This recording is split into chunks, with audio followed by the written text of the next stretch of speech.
Gloria al Señor. Dios le bendiga, amados hermanos, amados amigos que nos están sintonizando, que nos están mirando en esta hora, en estos momentos. Que la paz de Cristo, la comunión de su Santo Espíritu sea con cada uno de ustedes. Gracias por estar con nosotros en este día. Gloria al Señor. Le saluda a su hermano y amigo, hermano Gabriel de Gante. Como ya todos los lunes, ¿verdad? Tenemos nuestra cita aquí a través de mi canal de YouTube. Gracias por estar con nosotros en este día, por ser parte de esta bendición que vamos a tener en el día de hoy. Y yo quiero dejar aquí a nuestro hermano Enrique para que él nos salude y entonces así pues poder presentar el tema del día de hoy. Amén. Dios te bendiga, Gabriel, y Dios bendiga a cada uno de los hermanos que nos acompañan en esta hora. Y espero estén listos, como siempre, con su lápiz, con su pluma, con su libreta para los apuntes que sean necesarios. Amén. Amén. Sí, la verdad que hay que estar preparado hoy, porque como ya le habíamos anunciado la semana pasada, amados hermanos, pues hoy entramos en un tema, pues que de cierta manera es un poco difícil hablarlo, pero que bajo el ente bíblico, pues hay mucha claridad.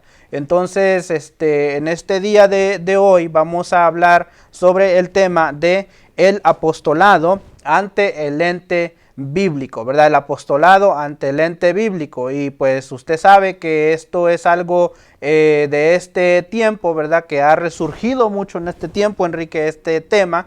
Y pues nosotros queremos tocarlo bajo el ente bíblico. ¿Por qué? Porque desafortunadamente hay mucha desinformación. Y nosotros, acuérdense que este programa es un programa donde nosotros escudriñamos los fundamentos bíblicos. Entonces nosotros queremos asegurarnos que usted y que nosotros estemos bien fundamentados y que sepamos, ¿verdad?, si es bueno o no es bueno seguir las corrientes de este tiempo. Entonces, para eso uno tiene que ir a la Biblia, analizar, escudriñar, ¿verdad? Y darse cuenta o mirar en sí, pues, qué es lo que me está diciendo la Biblia acerca de esta temática. Y entonces yo decidir cuáles son los pasos que yo debo de tomar entonces, ya sea para arreglarme o para desajustarme o lo que sea necesario, los cambios que sea necesario yo hacer en mi vida. Entonces, pues vamos a ver esa temática el día de hoy, hermano Enrique. Y pues esperando que Dios se glorifique y que Dios se mueva de manera especial. Así es que acompáñenos, dele un like ahí al video y ayúdenos compartiendo y comentando ahí en el chat en vivo, en los comentarios. Amén. Así es que vamos a orar en esta preciosa tarde para que Dios se glorifique de manera especial en el estudio de la palabra del día de hoy, el apostolado ante el ente bíblico. Así que acompáñenos a orar, amados hermanos, ahí en su casa o donde usted está, para que el Señor se glorifique de manera muy especial. Padre celestial, Padre de la gloria, en el nombre de Jesús venimos delante de tu presencia en esta hora, Señor, te damos gracias por la oportunidad que tú nos das, Señor, de nuevamente poder presentarnos delante de cada uno de nuestros hermanos, Señor, de todos los amigos y de todas las personas que nos pueden estar mirando en el día de hoy. Te damos gracias por ellos, te damos gracias por su vida, por la salud, Señor, por las fuerzas, porque día tras día tú nos ayudas, Señor, y tú eres el que nos das la victoria por medio de tu Hijo, nuestro Señor Jesucristo. Y en esta hora, Señor, nos proponemos a escudriñar tu palabra y a escudriñar este tema que tú has puesto en nuestro corazón, esperando, Señor, que sea de mucha bendición, edificación, Señor, y claridad a la mente de muchos en el día de hoy, y que aquellos que nos vean también más después puedan ellos también ser bendecidos y edificados a través de la temática del día de hoy. Bendícenos, Dios, de manera muy especial con bendiciones celestiales. Gracias, Señor. En el nombre de Cristo Jesús te damos gracias. Amén. Gloria al Señor, amén. Así es que, Enrique, el tema es el apostolado ante el ente bíblico. Si yo te preguntara, y te lo voy a preguntar, ¿qué tú piensas al escuchar ese tema, ese título ahí, el apostolado ante el ente bíblico, como los hermanos lo están mirando ahí? ¿Qué tú me puedes decir ese título ahí, Enrique? ¿Qué piensas de eso? Es un título muy difícil, porque creo que es algo difícil de hablar, de comentar y de escudriñar en general. Uh-huh. Es algo es algo que sin embargo a todos nos interesa, es necesario, para eso está hecho este programa, para abrir nuestros ojos, ¿sí? Para abrir nuestra mente. Y sobre todo, si tenemos, si nos están mirando hermanos que tienen poco en el Evangelio, para ellos sería muy normal comenzar y seguir en este caso a un apóstol, que es lo que el día de hoy se maneja demasiado en muchos lugares, en muchas iglesias del mundo, no solamente en Estados Unidos, sino también en México, y es necesario que sepamos a quién estamos siguiendo. ¿Qué es lo que estamos oyendo? ¿Qué es realmente lo que Dios está pidiendo de mí? ¿Y qué es lo que se está predicando, en este caso, de estas personas, que es lo que están predicando? En este tiempo, sí. Fíjate que dices algo interesante, porque algún pastor en una ocasión dijo, en este mundo hay muchas voces. Bueno, él hacía referencia a un tema en específico, pero él decía, en este mundo hay muchas voces. Entonces, estas voces están hablando a la mente, pero no solamente del mundo. Estas voces le están hablando a la mente del creyente como al no creyente, del escéptico como al no escéptico, del que es espiritual como al que no es espiritual. O sea, a todo mundo estas voces le están hablando. Entonces, ¿qué sucede? Que está en cada uno de nosotros el abrir nuestro oído a las diferentes voces o corrientes de voces que están en el mundo. Y creo que en este tiempo es muy importante poner atención, muy cercana atención a eso que se está diciendo, lo que tú estás diciendo, ¿no? Lo que se está diciendo, lo que se está hablando. Y ahora, no solamente poner la atención, pero escudriñarlo, analizarlo. ¿Por qué? Porque si hay algo que desafortunadamente ha sucedido con esta era de la información, es mucha desinformación. Porque entre tanta información, entre tantos datos, entre tanta información que usted puede conseguir en las redes y por todo el mundo, también hay mucha desinformación. O sea, partes de información que pareciera que son buenas, pero que a la verdad, usted sabe que con un poco de mentira en la verdad, es mentira como sea. Entonces hay verdades compuestas entre verdades y mentiras que parecieran ser verdades. Que una media verdad es una completa mentira. Es una completa mentira. Así es que vamos a la Biblia, Enrique, vamos a la Biblia. Yo quiero ir a la Biblia y acompáñenos, hermanos, ahí en su casa. Ayúdenos compartiendo en esta hora, gloria al Señor. Y ya sabe que si usted está recibiendo bendición por el medio de este video, pues dele ahí like o me gusta en el video. Vamos a la Biblia, Primera de Corintios, capítulo 9. Ok, Primera de Corintios, voy a empezar en el capítulo 9, el versículo 1 y 2. Este es el apóstol Pablo hablando, y después vamos a hablar de algunas otras citas, ya que estamos en este tema el día de hoy. Ok, Primera de Corintios 9, 1 y 2 nos dice, empieza con unas preguntas. No soy apóstol, no soy libre, no he visto a Jesús, el Señor nuestro. ¿No sois vosotros mi obra en el Señor? Si para otros no soy apóstol, para vosotros ciertamente lo soy, porque el sello de mi apostolado sois vosotros en el Señor. Este es el apóstol Pablo haciendo una reclama. ¿Qué sucede? Que los corintios, la iglesia de los corintios, muchos de ellos renegaban de que el apóstol Pablo fuera un verdadero apóstol, porque para ser un apóstol hay unos requisitos. Y pareciera como que el apóstol Pablo no llenaba algunos de los requisitos, ¿verdad? Y ya más adelante vamos a hablar en el desarrollo del estudio, vamos a hablar de por qué pareciera como que el apóstol Pablo no llenaba los requisitos del apostolado, porque hay dos fundamentales. Entonces, él está haciendo aquí una defensa, ¿ok? Lo que se conoce como la apologética. Que viene de la palabra del griego. Él está defendiendo su posición acerca del apostolado. Y él claramente nos dice, no soy yo apóstol, no soy yo libre, no he visto al Señor Jesús, no sois vosotros mi obra en el Señor. Pero él claramente nos dice en el versículo 2 que el sello de su apostolado es la iglesia, es el resultado de su predicación, ¿verdad? Y eso es solamente una corta introducción porque vamos a extendernos mucho sobre el apóstol Pablo. Entonces queremos dejar en claro, ¿verdad?, que el apóstol Pablo en muchas ocasiones, no solamente a los Corintios, a los Gálatas, a los Efesios, tuvo en muchas ocasiones que presentar defensa de su ministerio. Fíjate, Enrique, qué tremendo, ¿no? Que el apóstol Pablo tiene que presentar defensa de su ministerio, ¿ok? Entonces, vamos a definir primero, ¿ok? Antes de continuar, vamos a definir qué es un apóstol o quién es un apóstol, ¿ok? Porque eso es muy importante, entender el origen de la palabra, su definición y cómo es que lo vamos a aplicar a este estudio, ¿ok? Ahora, definición de apóstol. Cuando nosotros miramos la palabra apóstol en la Biblia, obviamente la palabra aparece en el Nuevo Testamento, que es en griego originalmente. El texto original es en griego y esta palabra viene de la palabra griega apostolos. Y esta palabra apostolos significa delegado o embajador del evangelio.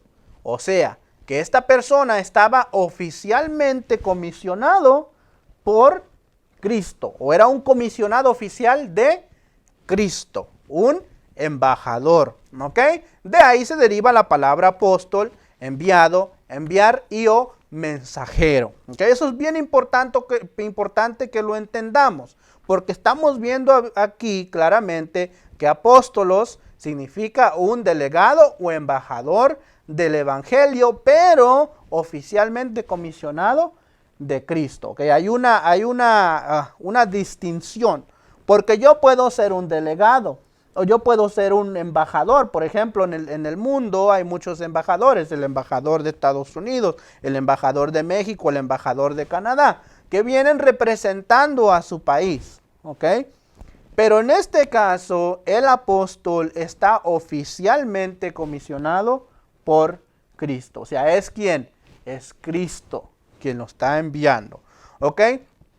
Tal palabra de apóstolos o apóstolos viene de la palabra también apostelo. ¿Ok? Acuérdense que los idiomas del mundo son similares a nuestro idioma. Una palabra se compone de otras y así. ¿Ok? La palabra apostolos viene de la palabra apostelo, que significa poner aparte o enviar. De esa palabra también sale devolver, enviar, mandar, meter, poner. La cual también viene de dos palabras en el griego que son apo y estelo, que es literalmente sacar o poner fuera, ¿verdad? Y echar fuera también, ¿ok? O sea, apartado para ser enviado. Qué interesante, ¿no? Interesante esta palabra apostelo. Entonces, cuando quieres añadir algo a esto, hermano Enrique, ok. Voy a continuar porque el tema es extenso hoy. Sí. Ok, entonces, hermano, ponga atención porque es extenso. Si usted no entiende mucho lo del griego y todo esto, pues es importante que ponga atención, aunque son las únicas palabras a las que fui a su raíz, ¿ok?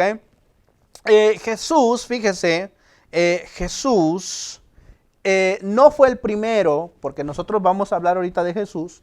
Jesús no fue el primero en tener apóstoles, ¿ok? Anteriormente en el imperio griego, porque acordémonos que es una palabra griega, que viene del griego, ya se utilizaba este título para algunas personas. Interesante, ¿no? O sea, Jesús usa la palabra griega para sus apóstoles, pero es una palabra que ya se utilizaba anteriormente. En sus principios, esta palabra se usó para referirse a una flota de botes o para un bote. O sea, los botes estaban separados especialmente para el viaje, para zarpar, para salir afuera. Fíjate qué interesante, ¿ok? Y después, más tarde, la palabra se usa en el sentido de una factura, en el sentido de un recibo o de un pasaporte.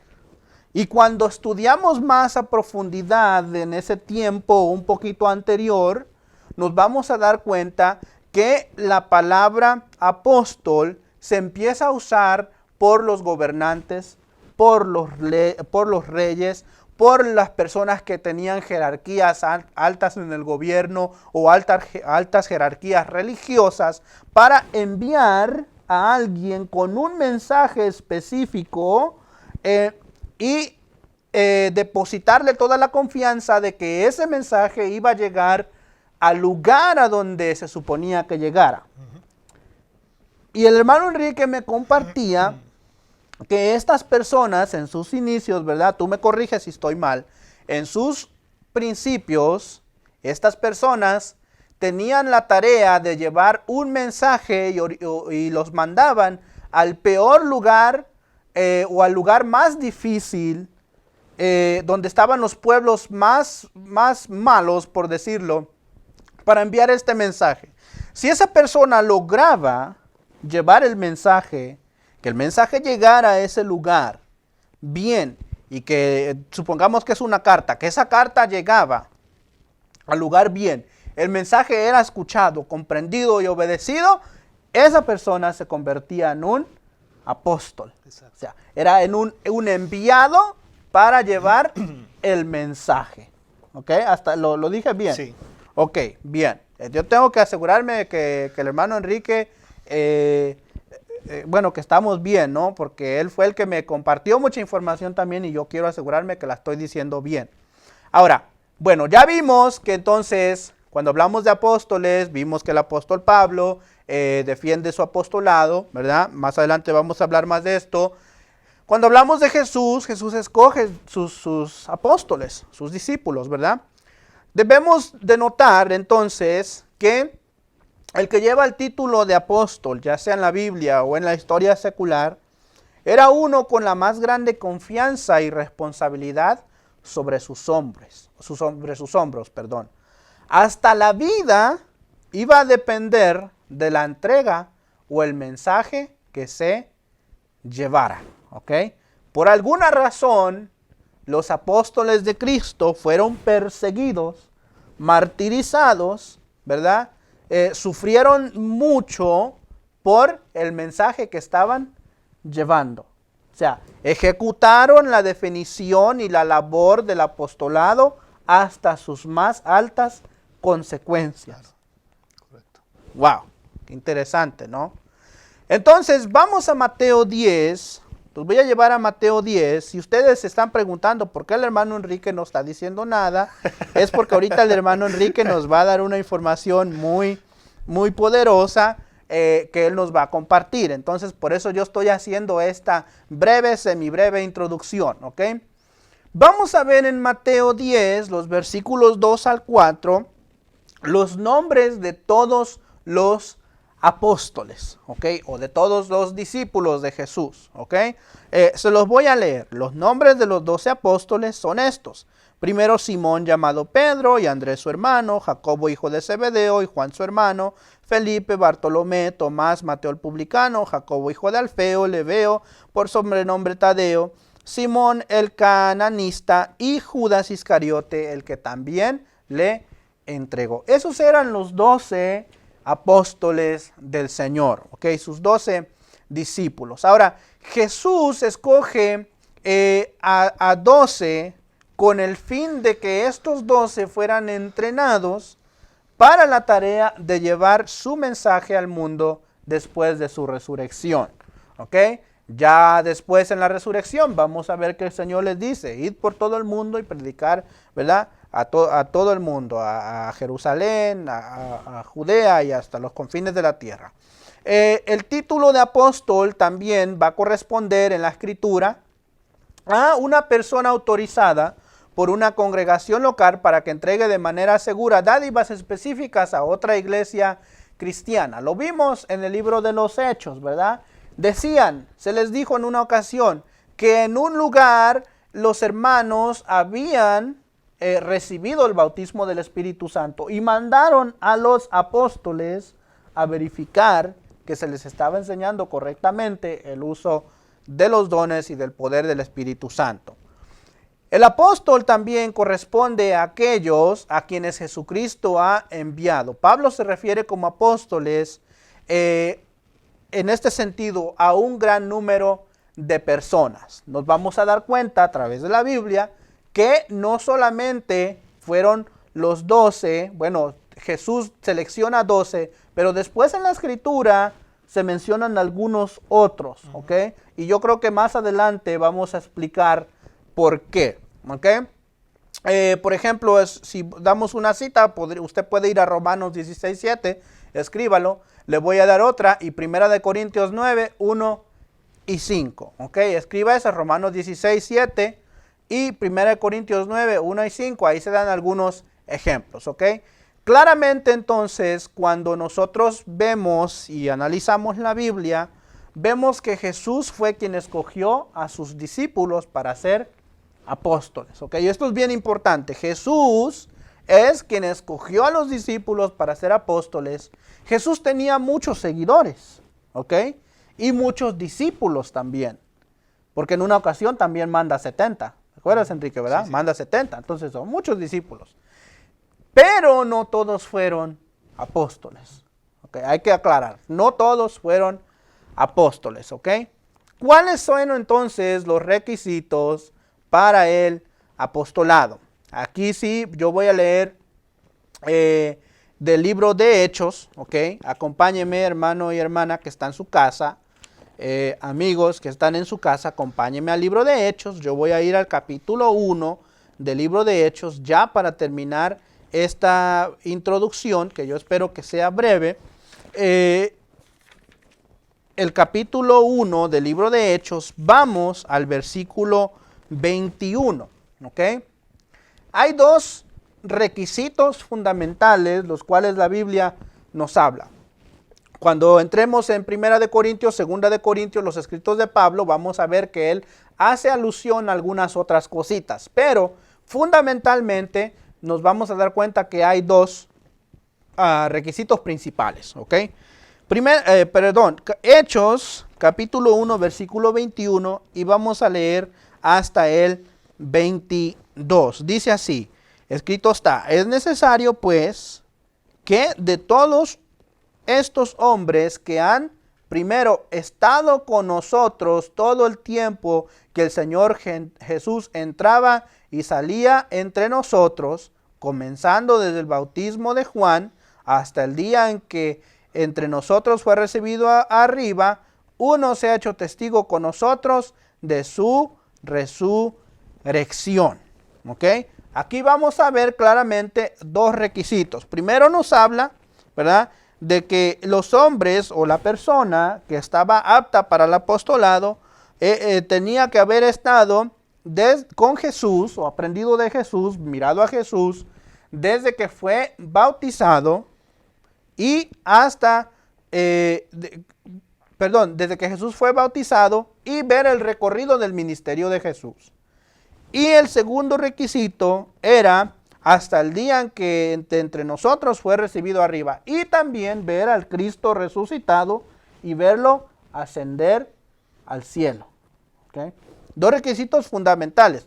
Ya les dije, cuando entremos más a profundidad en el tema, vamos a hablar de algunas otras cosas. Pero son dos cosas importantes que menciona el apóstol Pedro. ¿Por qué? Porque el apóstol Pedro, cuando Jesús asciende al cielo, dice, bueno, Judas se ahorcó, Judas ya no está con nosotros, necesitamos reemplazar. Entonces él dice, estos son los dos requisitos fundamentales para el apostolado. Vamos a escoger un apóstol de entre nosotros y estos van a ser los dos requisitos. Ahí se establecen los dos requisitos fundamentales para el apostolado. Ahí lo vemos entonces que el apóstol debería haber sido elegido directamente por Jesucristo al ministerio, ¿verdad? Y haber sido testigo ocular de Cristo después de su resurrección. Otras citas bíblicas que usted puede encontrar en la Biblia, puede usted buscar Marcos 3:14, Lucas 6:13, Hechos el 1, lo que leímos ahora, Hechos 10:41 también y Gálatas 10:1. Y también usted, para a identificar que el apóstol debió de haber sido testigo ocular de Cristo después de su resurrección, usted puede ir a 1 de Corintios 15, 7 al 8. El apóstol Pablo dice que se le apareció a este y a tantos hermanos. Usted puede ir también a 1 de Corintios 9, el versículo 1. En Hechos 10, de los versículos 39 al 41, también vemos ahí cómo es que el Señor se le aparece al apóstol Pablo. Entonces hubo una, por eso es que mencionábamos, ¿verdad?, que el apóstol Pablo tiene que hacer defensa, pero claramente en la Escritura nos enseña que el apóstol Pablo tuvo un encuentro con el Señor y el Señor le habló audiblemente. ¿Ok? Entonces esos son los dos requisitos principales: mirar al Señor, estar con Él en su ministerio, ser elegido por el Señor y haber sido testigo ocular de Cristo después de su resurrección. Enrique, Amén. ¿hay algo que se me quedó o vamos bien hasta ahí? No, estamos bien ahí. Ok. Estamos bien. Muy bien. Entonces ahora vamos a ver, porque usted me va a decir, bueno, hermano Gabriel, hermano Enrique, eso ya nosotros lo sabemos, eso está en la Biblia. Entonces, ¿cuál es el problema? ¿Cuál es la situación? ¿Por qué estamos estudiando esto? Bueno, lo que sucede, y se lo voy a mencionar, lo que sucede, cuál es la situación, es de que por muchos años, después de esta generación de apóstoles, los primeros apóstoles que Cristo establece, y el último fue el apóstol Juan, el cual recibe la revelación de Apocalipsis. Después de ellos, en la iglesia no se mencionan los apóstoles jamás, nunca jamás. Bueno, no nunca jamás, hasta hoy día. Después salen obispos, salen los padres de la iglesia, salen los laicos, los obispos, los presbíteros de la iglesia, pero no se menciona más el apostolado.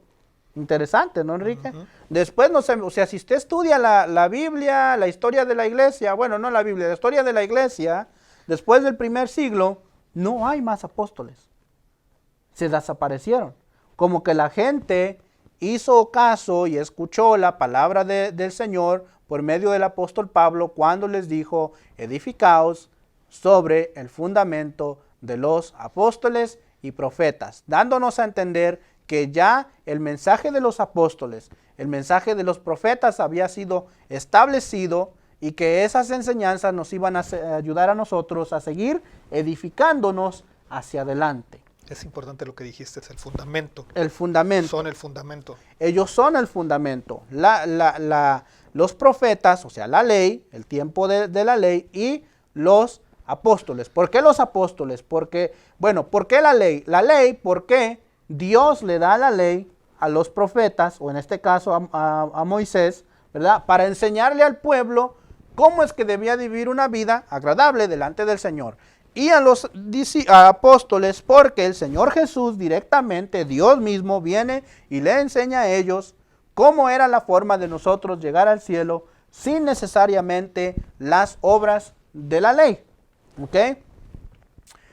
Por medio y a través de la gracia de nuestro Señor Jesucristo. Entonces ya tenemos el fundamento, desaparece esa generación de apóstoles del primer siglo y cerca de los años 1950, 60, 70, más visible en el 90 y en el año 2000, empiezan a aparecer los apóstoles y renacen también con los apóstoles los profetas, con lo que se llama la nueva reforma apostólica. ¿Ok? Entonces ahí es donde los queremos llevar. Ya nosotros vimos, ¿verdad?, que obviamente el apóstol Pablo se tiene que defender. Cristo escoge sus discípulos, que los hace apóstoles, y después desaparecen. De hecho, el apóstol Pablo, en uno de sus escritos, en una ocasión, que más adelante vamos a ver el versículo también, no se preocupe, él dice: el último de los apóstoles fui yo, que yo no soy ni contado porque soy el más pequeño de todos, dice, pero el último soy yo. Y entonces en estos años nosotros estamos viendo una revolución en lo que se conoce como la reforma la nueva reforma apostólica. ¿Qué es la nueva reforma apostólica, hermano Enrique? Ahora sí. Ok, vamos a entrar en el tema y espero que hayan apuntado y hayan comprendido el porqué de la explicación que da mi hermano Gabriel, ¿sí? Fundamentándonos en la palabra de Dios, sobre todo. Ahora les vamos a hablar acerca de este nuevo movimiento que no tiene tantos años, pero que se hace llamar Nueva Reforma Apostólica. Y lo que queremos compartir con ustedes es cuáles son sus, digamos, sus creencias o qué es lo que ellos predican. Okay. Amén. Así es que esté muy atento y vamos a tratar de ser breves. Este es un tema. Y después de eso vamos a ver qué nos dice la Biblia del verdadero apostolado, o qué es lo que, por qué. Bueno, vamos a ver qué nos dice la Biblia acerca de eso. Y ahí. Amén. Amén. Ok, vamos a comenzar. Les voy a compartir lo siguiente. La Nueva Reforma Apostólica es un movimiento reciente, vertiginoso y poderoso del cristianismo carismático. Algunos dicen que su reivindicación de la teología de la prosperidad lo ubica cerca al hedonismo y el consumismo, lejos del Monte Calvario. Ok, fíjate. Nos está diciendo, o la información que tenemos nos habla de que este movimiento o la nueva reforma apostólica es un movimiento que viene renaciendo. Tú dijiste una palabra del cristianismo carismático. Cuando hablamos de carismático, es ese cristianismo que cree en el mover del Espíritu Santo, que cree en la manifestación del Espíritu Santo. En este caso, los pentecostales, los pentecostales, algunos bautistas, ¿verdad? Y algunas otras denominaciones que creen en el mover del Espíritu Santo. Que, por cierto, hay bastantísimos ya movimientos de este tipo en el mundo, ¿ok? Sí. Puedes continuar, hermano Enrique. Amén. Ok, estas personas son fieles a los principios de la nueva era. Es interesante que tal vez para muchos va a ser la primera vez que escuchan mucho de lo que vamos a compartir, así es que estén atentos. Este cristianismo enseña que dentro del cristiano están los recursos que necesita para vivir. Se trata de desatar esos poderes para alcanzar el éxito y el poder. Este cristianismo predica un concepto de escatología consumada. ¿Qué queremos decir con esto? Esto quiere decir que a excepción del cuerpo de la resurrección, el creyente puede disfrutar de todas las bendiciones del reino en su plenitud. Por ello, el sufrimiento y el dolor en cualquier expresión está desterrado de esta doctrina. La enfermedad, la pobreza, es vista como maldición o falta de vivir la realidad del reino. Otra forma en la que ellos justifican su doctrina es aplicando las promesas del estado eterno a la actualidad. ¿Qué queremos decir con esto? Que ya no habrá dolor, ni lágrimas, ni enfermedades. Y usted se preguntará por lo que ha escuchado de la palabra de Dios. En la Nueva Jerusalén, hermano. No. Para ello, ellos han tenido que buscar la forma de mediar estos poderes o estas bendiciones. Una de ellas es el concepto de confesión positiva. Aquí sí tenemos una cristianización de los conceptos de la nueva era. Según estos maestros, aprendiendo a confesar positivamente, entraremos en una nueva dimensión de la fe ilimitada. ¿Qué piensas de esto? La nueva era, fíjate, la nueva era es ese pensar de que todo tiene que estar bien, ¿ok? Básicamente, no puedo entrar en detalles completos porque olvídate, tenemos que dar un estudio de la nueva era. Pero mira, la nueva era te enseña a que tú tienes que estar bien, que tú tienes que vivir una vida cómoda, te enseña a vivir el aquí y el ahora. YOLO, you only live once, solamente vives una vez, por lo tanto tienes que disfrutar cuanto tú puedas en este mundo, ¿ok? En este mundo tú no puedes sufrir, en este mundo tú no puedes tener escasez, en este mundo tú no puedes, sufrir en absoluto, no te puede doler nada. Tú tienes que declarar positivismo. Aunque tú te estés muriendo en un hospital, tú tienes que declarar que tú estás bien y salir caminando del hospital como si no tuvieras nada, ¿ok? ¿Qué sucede? Que esto es una contradicción a la Escritura. claramente, ¿ok? El Señor Jesús nos dice, en el mundo tendréis aflicción, ¿ok? El Señor nos dice, en el mundo tendréis aflicción, pero el Señor no nos dice que nos va a sacar de la aflicción. Y eso es una situación que muchas veces vemos y que decimos, bueno, a la gente está en un gran error, porque la gente dice, no, es que el Señor dice que en el mundo vamos a tener aflicción y que confiemos porque Él nos va a sacar de la aflicción. No, eso no fue lo que el Señor dijo. El Señor dijo, en el mundo tendréis aflicción, pero confiad, yo he vencido al mundo. O sea que está diciendo que no necesariamente te va a quitar la aflicción, pero que posiblemente el Señor te va a dar fuerzas para salir de tu aflicción.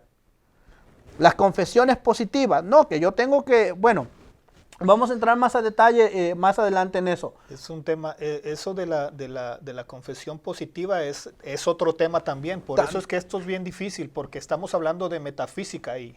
Y ese es otro estudio también muy diferente, o sea, muy profundo. Muy profundo, son cosas muy profundas. Pero vamos a escuchar, vamos a seguir escuchando la información que el hermano Enrique trae para ir entendiendo más o menos la enseñanza o la prédica del apóstol moderno de este tiempo. Ok, quiero hacer un comentario de algunos de sus críticos.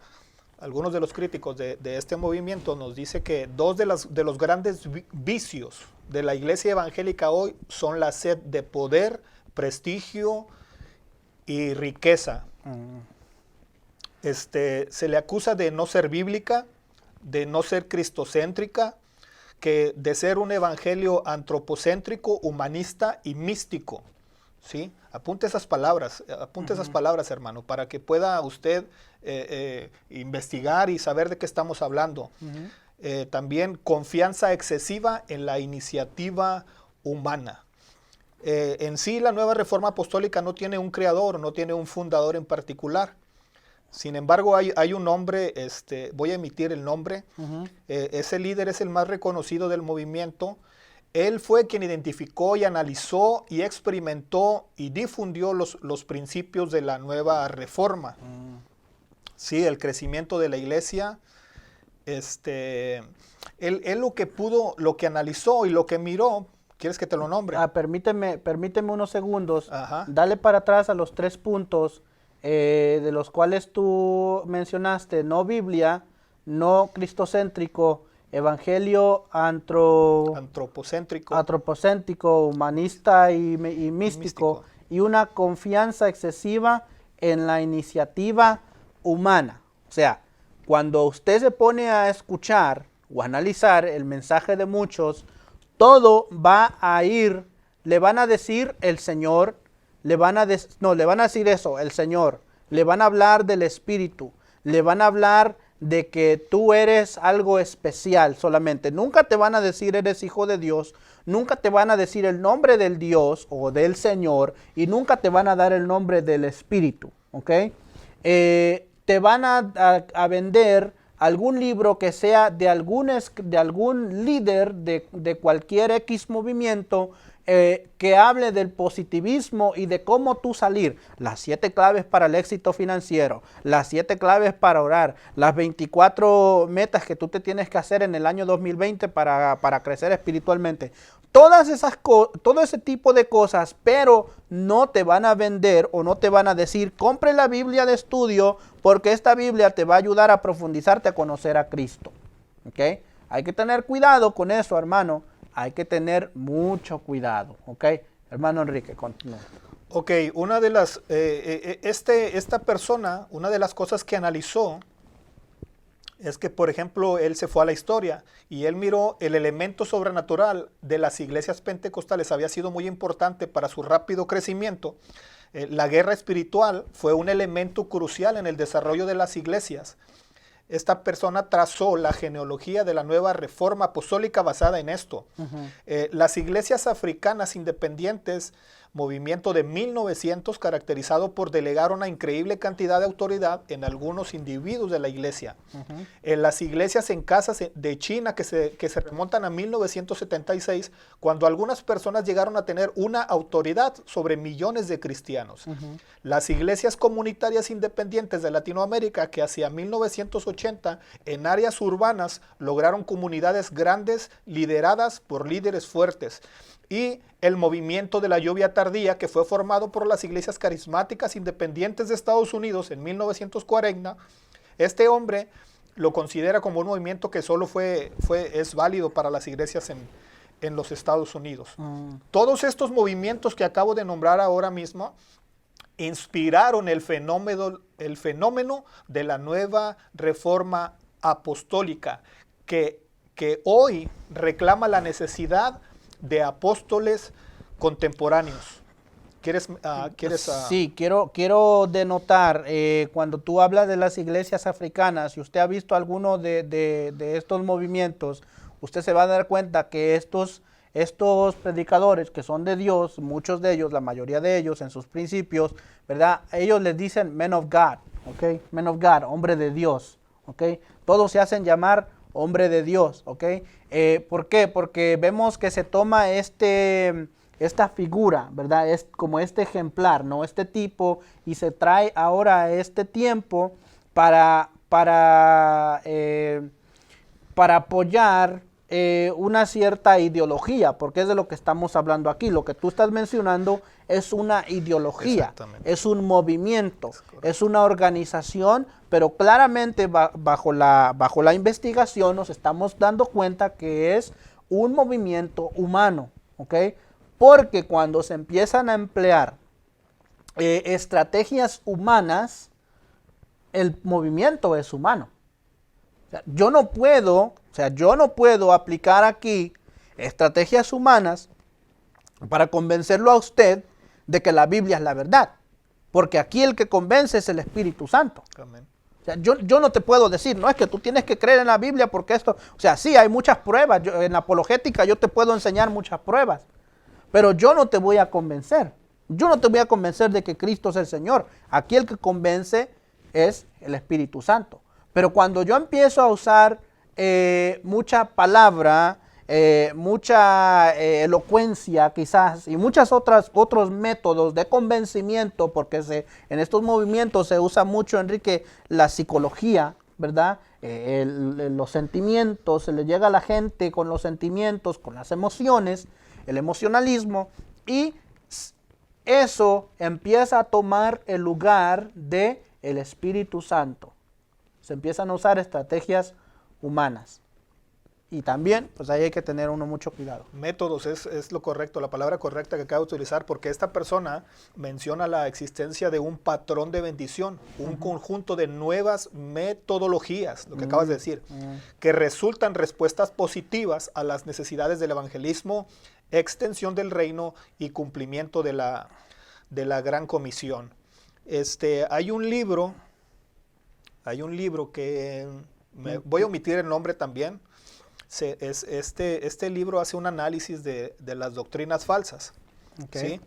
¿Sí? Y nos menciona, te voy a mencionar algunas de las formas de identificar una secta, es la palabra. En las sectas, Jesús no es el centro de atención. No queremos decir con esto que no se nombra a Jesús, pero Jesús no es el centro de atención. Y la reforma apostólica habla de un espíritu apostólico, pero eso no es bíblico. Okay, espérame. Ok, Jesús no es el centro de atención. Okay, ya tú dijiste, no es el centro de atención. Obviamente no estamos hablando de Jesús, se habla de un Señor. Yo he escuchado que se habla mucho de un Señor. Y ahora tú estás diciendo que la reforma apostólica habla de un espíritu apostólico. Eso es de lo que habla. Fíjese, hermano, qué interesante. Son cristianos, se llaman cristianos, protestantes, lo que usted sea, de avivamiento, o carismáticos, pero se habla de un espíritu apostólico. Fíjate, no se habla del Espíritu Santo, ¿ok? Entonces, Cristo no es el centro, se habla de un espíritu apostólico que no es el Espíritu de Dios. Continúa. No parece ser cristocéntrica, sino más bien apostocéntrico. Entonces todo va alrededor, todo se rodea de una figura, ¿ok? Este es el centro de mi organización, entonces todo tiene que ir alrededor de él, ¿ok? Pero Cristo no está en el centro, ¿ok? Es otro, porque ya vimos, no es cristocéntrica, pero todo va alrededor de alguien más. Es apostocéntrica. Estas personas están obsesionados con el asunto del apostolado, con el título. Con el título, o sea, el apóstol viene a tomar el lugar de Cristo, ¿right? Sí. ¿Bien? Sí. De acuerdo a lo que estamos mirando, así es. Ok. Y hay una, tal y como afirma un referente de este nuevo movimiento, este hombre dice que la marca evidente de un apóstol es el mensaje que proclama, así como la autoridad, poder, audacia y revelación impresas en sus palabras. Wow. Pero no menciona la autoridad, poder, audacia o revelación de las Escrituras o del Espíritu Santo. Oh, wow. Hay un estudio, que esta información también la conseguí, un estudio que se basa en la publicación de un periódico llamado, eso sí lo voy a decir, periódico llamado El Camino, que fue en el año 2016, en la sección que se llama Arpas y Copas. Incluyeron varios artículos de integrantes de la nueva Reforma Apostólica. Okay. Y voy a mencionar lo que se dijo más. Sigo insistiendo, voy a omitir los nombres. Usted búsquelo en el internet, hermano, usted se va a dar cuenta de quién estamos hablando. Sí. Busque la frase y usted póngalo en Google, ponga la frase con la que va a empezar el hermano, las 3, 4, 5 palabras primeras, pone la frase en Google y ahí sale quién lo dijo. Cuando uno de los apóstoles mencionados dice, cuando la iglesia local tiene un pastor que no es un apóstol, necesita la dimensión apostólica operando en su ministerio e iglesia. Para acceder a la gracia apostólica debe existir la relación con un apóstol. A través de esa relación, la unción apostólica fluirá a la iglesia local derramando una dimensión apostólica.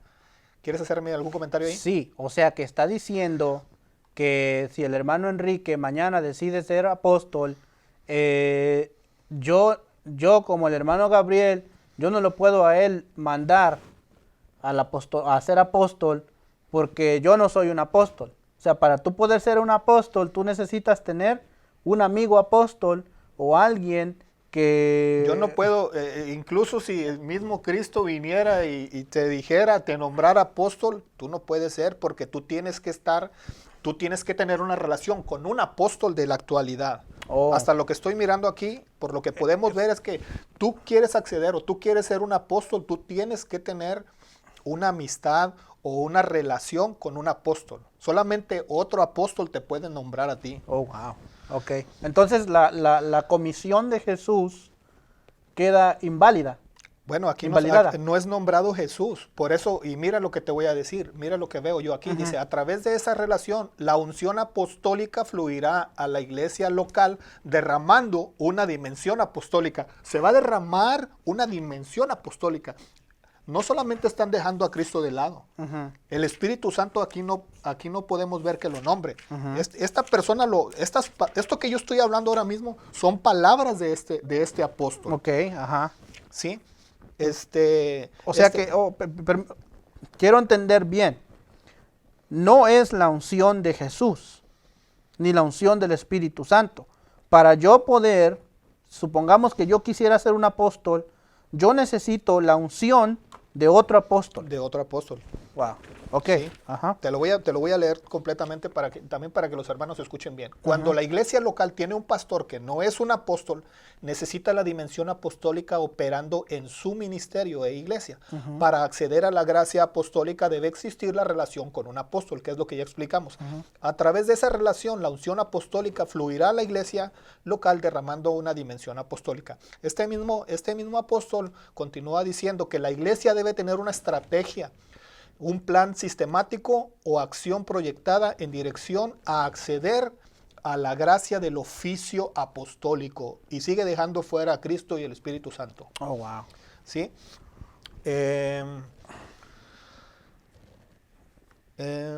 Voy a mencionarles ahora otro apóstol. También escribe lo siguiente en el mismo blog. El tiempo de los sabelotodos en la iglesia se acabó. El tiempo de los opinadores en la casa de Dios se terminó. Por años la iglesia ha sido gobernada por gente que por tener un poco de conocimiento en la administración secular creía que tenía derecho a tomar las decisiones de la iglesia. Afuera la religiosidad, afuera la democracia de la casa de Dios. Es el tiempo donde Dios gobierna a través del ministerio quíntuple, a través de sus ungidos, los apóstoles. Es el tiempo de la teocracia. Esto lo dice también un apóstol. Esta teocracia establecerá el reino de Dios en la tierra, la iglesia gobernando las naciones por medio de apóstoles. Oh, wow. ¿Quieres opinar algo? Sí, es que aquí claramente, o sea, con esas declaraciones que se hacen, que son de personas que están en este mover, nos estamos dando cuenta, hermano Enrique, que definitivamente aquí, aunque se llaman apóstoles, desafortunadamente no están fundamentados claramente en el fundamento o en la enseñanza, en la doctrina de los apóstoles y profetas, como lo declara el apóstol Pablo. Exacto. O sea, estamos viendo ya en solamente estas cosas, nos falta la mitad del estudio, ya tenemos que parar por el día de hoy, pero solamente en la mitad del estudio nos damos cuenta, Enrique, de que definitivamente en ese tipo de movimientos, ¿verdad? No hay, hasta ahora no hemos encontrado prueba de que está fundamentado en el fundamento de los apóstoles y profetas, de los cuales menciona el apóstol Pablo, ¿verdad? Que ya nosotros lo habíamos mencionado. Si usted no ha visto el video de los apóstoles y del fundamento de los apóstoles y profetas que ya explicamos, aquí arriba va a salir una cajita de información. Vaya ahí a ese video, yo se los voy a poner ahí para que usted lo vea. Y si no, en la descripción del video abajo, vaya al video y ahí le vamos a poner los dos videos que dimos acerca del fundamento de los apóstoles y los profetas, porque ahí es donde nosotros iniciamos nuestro estudio acerca de los fundamentos bíblicos. Así es que, Enrique, vamos a parar ahí porque es mucha información lo que... Ok, antes de que terminemos, quiero terminar con un versículo también. Y quiero que ponga atención a esto que les leí al final. Esta teocracia, que es la que dice este apóstol. Permítame, teocracia es un gobierno de Dios directamente, o sea, Dios gobernando directamente a su pueblo. Eso es lo que Dios pretendía, lo que Dios quería hacer con el pueblo de Israel desde el principio. ¿Okay? Desde un principio Dios quería establecer un gobierno teocrático donde Dios es el que gobernaba directamente al pueblo. Desafortunadamente los hombres somos tercos y malos y desechamos a Dios. ¿Ok? Ahora continúa. Ok, y bueno, precisamente esto es lo que ellos están hablando. Ellos quieren volver a esa teocracia, ¿sí? Establecerá el reino de Dios en la tierra.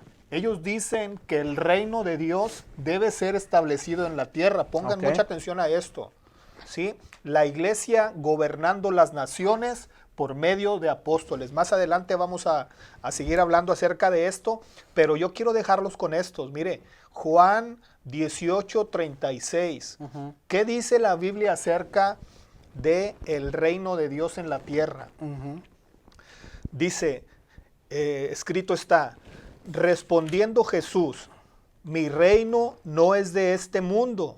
Si mi reino fuera de este mundo, mis servidores pelearían para que yo no fuera entregado a los judíos. Pero mi reino no es de aquí. En Juan 15:19 dice, si fuerais del mundo, el mundo amaría lo suyo, pero porque no sois del mundo, antes yo os elegí del mundo, por eso el mundo os aborrece.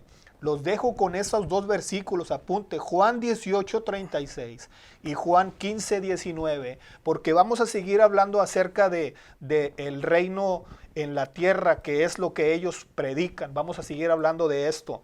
Hermano, es mucha información la que tenemos, pero es bien importante y bien interesante para que usted no se deje llevar por cualquier ola. Corriente. Acuérdese que el mismo el mismo Dios, el mismo Jesús nos dice que muchos serán engañados.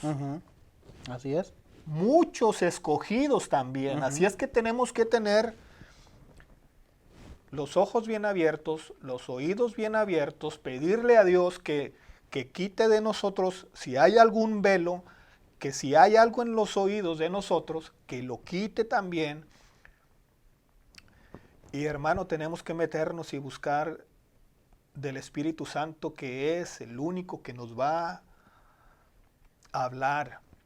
Ya más adelante también, no me quiero meter en otro tema. Tenemos que hablar del mensaje. Sí, estamos a la mitad. Estamos a la mitad, Enrique. Pero hermano, le esperamos el próximo lunes. No se pierda, o sea, no se pierda el programa. Si usted no nos puede ver el lunes a la hora que salimos, mire, porque esto es información muy importante. O sea, usted va a decir, pero casi ni hablaron de la Biblia. Es que tenemos que dar esta información para después hablar los versículos claves de la Biblia, ¿ok? Entonces, ténganos paciencia, pero esta información es muy valiosa porque desafortunadamente en este tiempo se está viendo muchas cosas muy extrañas y nosotros no queremos que nadie caiga en ningún, ahora sí que en ninguna falsa enseñanza, ¿ok? Entonces, cuando nosotros acabemos este estudio, usted tiene la opción de decir, los hermanos me han mostrado con la Biblia esto y yo voy a hacer esto. Y si no mostramos nada, no hay ningún problema. No hay ningún problema. Nosotros vamos a seguir aquí tratando de enseñar y de predicar la palabra del Señor, que es a lo que Dios nos ha mandado. Así es que Dios le bendiga, Dios le guarde de manera especial. Enrique, gracias por la información, el estudio que has traído, el análisis, muy bueno, muy valioso. Y vamos a seguir en el próximo estudio, en la próxima semana, para que sigamos siendo edificados a través de este estudio, ¿verdad? De esta búsqueda. Vamos a orar y así nos despedimos en el día de hoy. Que nuestras vidas sean bendecidas en el nombre de nuestro Señor Jesucristo. Padre, gracias Señor. Gracias por tu presencia, gracias Señor por la enseñanza del día de hoy, gracias Señor por este momento que hemos pasado, Señor, escudriñando parte, Señor, de esta temática. Yo te pido, Señor, en el nombre de Jesús, que tú abras nuestra mente, nuestro corazón, Señor, y que seamos sensibles, receptivos a la voz de tu Espíritu Santo. Señor, que no escuchemos todas esas voces que están allá afuera, pero que escuchemos a tu Espíritu, que te escuchemos a ti hablar, oh Dios, y que tu voz nos ayude, nos convenza, nos redarguye, nos enseña, Señor, a tomar las decisiones correctas. Ayúdanos, Señor, te lo pedimos, y guíanos. Te pedimos bendición para cada uno de nuestros hermanos que nos están mirando, todos aquellos que nos vayan a mirar. De igual manera, bendícele, Señor, con bendiciones celestiales. Te damos gracias por Cristo Jesús, nuestro Señor. Gracias, Señor. Gracias, Dios. Amén y amén. Así es que Dios les bendiga, hermanos. Dios les guarde. Nos vemos en el próximo estudio la próxima semana. Amén. Bendiciones. Bendiciones.